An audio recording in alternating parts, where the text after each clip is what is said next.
नमस्कार दोस्तों, आप सभी का श्री कृष्णा क्लासेस के यूट्यूब चैनल पर हार्दिक स्वागत है। आज हम आप लोग के बीच में अल्पप्राण, महाप्राण, घोष और अघोष को लेकर उपस्थित हुए हैं। पूरी वीडियो को ध्यान से देखिएगा। अगर वीडियो पसंद आए तो लाइक, शेयर और सब्सक्राइब जरूर करिएगा। तो चलिए शुरू करते हैं। सर्वप्रथम हम देखते हैं अल्पप्राण और महाप्राण। अल्पप्राण और महाप्राण होता क्या है, इसके बारे में जानेंगे। अल्प माने कम, यानी ऐसे व्यंजन जिनके उच्चारण में मुख द्वार से कम हवा निकलती है उन्हें अल्पप्राण कहते हैं। ऐसे व्यंजन जिनके उच्चारण के समय मुख से कम हवा निकलती है उन्हें अल्पप्राण कहते हैं। ये होते कौन कौन से हैं? वर्ग का पहला, तीसरा और पंचमा अक्षर। किसी भी वर्ग का, जैसे का वर्ग हो गया, चा वर्ग हो गया, टा वर्ग हो गया, ता वर्ग हो गया, पा वर्ग हो गया, यानी हर वर्ग का पहला, तीसरा, पांचवा। का वर्ग में का हो गया, ग हो गया, ङ हो गया, और अंतस्थ, अंतस्थ मतलब या वा राला, ये मिलकर जो है अल्पप्राण बनते हैं। यानी टोटल इनकी संख्या कितनी है? 19 है। पेपर में डायरेक्ट पूछ लिया जाता है अल्पप्राण संख्या कितनी है, तो आप अगर जानते रहेंगे 5 तिहाई 15 और 4 अंतस्थ यानी 19। ठीक, पूछा जाएगा का कौन सा है, अंतस्थ है, अल्पप्राण है कि महाप्राण है, पूछ लेगा। तो आप अगर जानते रहेंगे पहला, तीसरा, पांचवा, 135 इसका कोड ऐसे याद रखेंगे। 135 इसका कोड है, 135। ठीक, अल्पप्राण मतलब 135।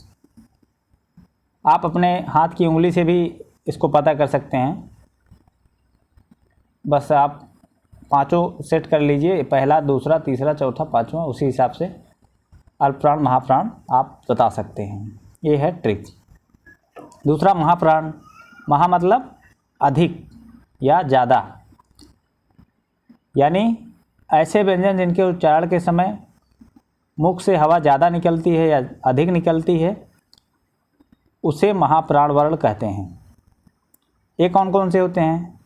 ये किसी भी वर्ग का दूसरा और चौथा वर्ण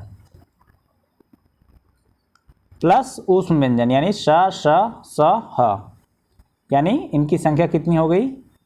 5 दूनी 10 प्लस 4 यानी 14। इनकी संख्या कितनी हो गई? 14।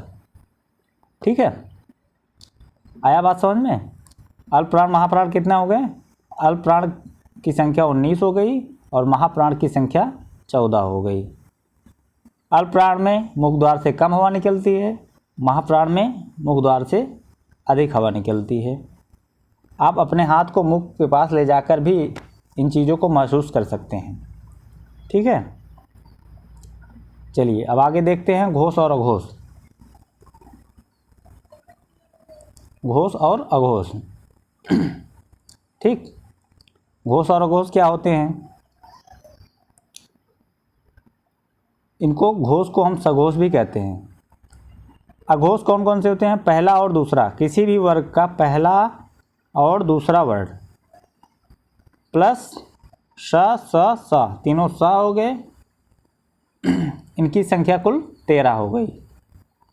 पहला, दूसरा और स, स, स, कुल मिला के इनकी संख्या हो गई 13। इन वर्णों के उच्चारण में स्वर तंत्रियों में कम कंपन होता है, इसलिए इन्हें अघोष कहते हैं। ठीक, जिन वर्णों के उच्चारण में स्वर तंत्रियों में कम कंपन होता है उन्हें अघोष ध्वनि कहते हैं।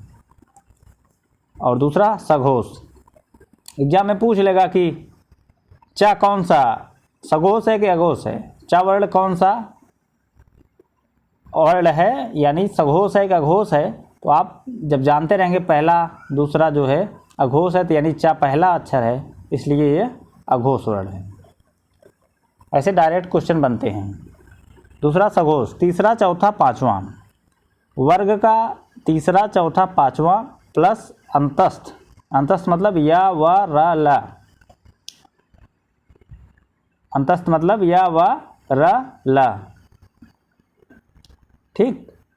अंतस्थ या व र ल प्लस सभी स्वर, इनकी संख्या कुल कितनी हो गई? 30। कैसे कैसे हो गई 30? 3 4 5, वर्ग का तीसरा चौथा पाँचवा, यानी 5 वर्ग हैं, 5 तिहाई 15, 15 इनकी संख्या हो गई, प्लस सभी स्वर यानी 11 स्वर हो गए, ठीक। उसके बाद अंतस्थ या व र ल, ठीक है, या व र ल ओनली 4, यानी 15 प्लस 15 यानी 30, ठीक। अगर हम अयोगवाह को भी ऐड करेंगे यानी अंग और आह को भी ऐड करेंगे तो इनकी संख्या हो जाती है 32, ठीक है। तो ये रहे आपके आज के सघोष और अघोष। नेक्स्ट वीडियो में हम बताएंगे उच्चारण स्थान के बारे में। अगर वीडियो आपको पसंद आई हो तो लाइक शेयर ज़रूर करिए, जिससे मेरा हौसला बना रहे।